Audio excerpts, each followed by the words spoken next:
Rachel Corrie, a 23-year-old American student, went to Gaza to join in these efforts, sending back emails to her parents. I have been in Palestine for 2 weeks and 1 hour now, and I still have very few words to describe what I see. It is most difficult for me to think about what's going on here when I sit down to write back to the United States.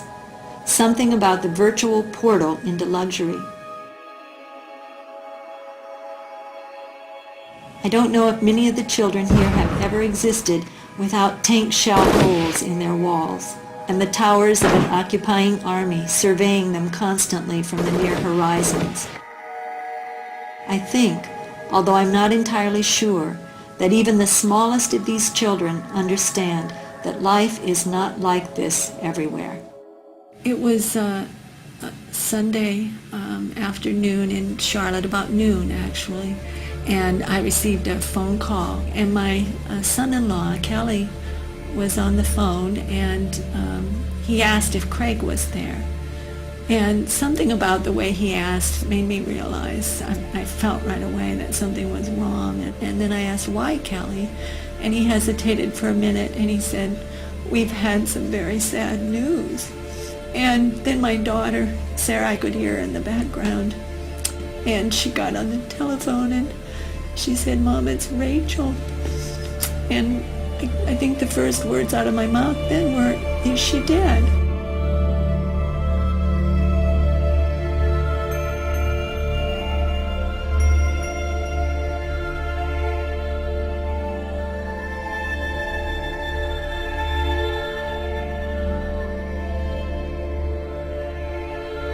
We were opposing the demolition of farmland and other property, Palestinian property by Israeli destruction forces and bulldozers.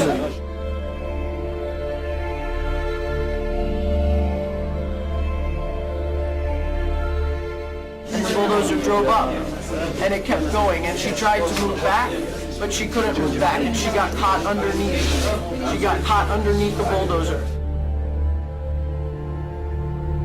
Many other internationals began to surround the bulldozer and yell at it and tell us that there was somebody there, and it did not stop.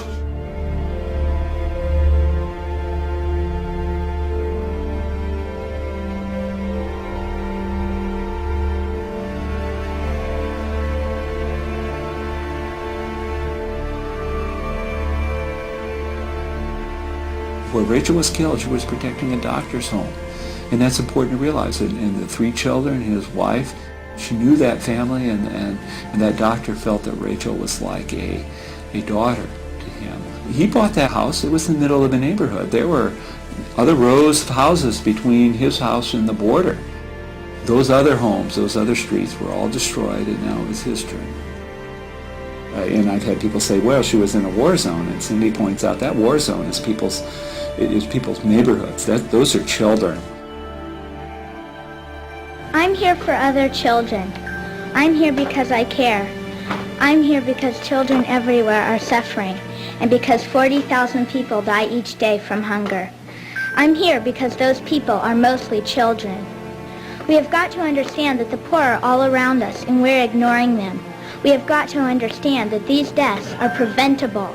We have got to understand that people in third world countries think and care and smile and cry just like us.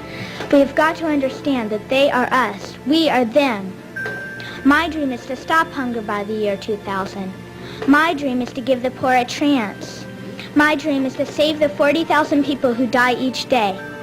My dream can and will come true if we all look into the future and see the light that shines there.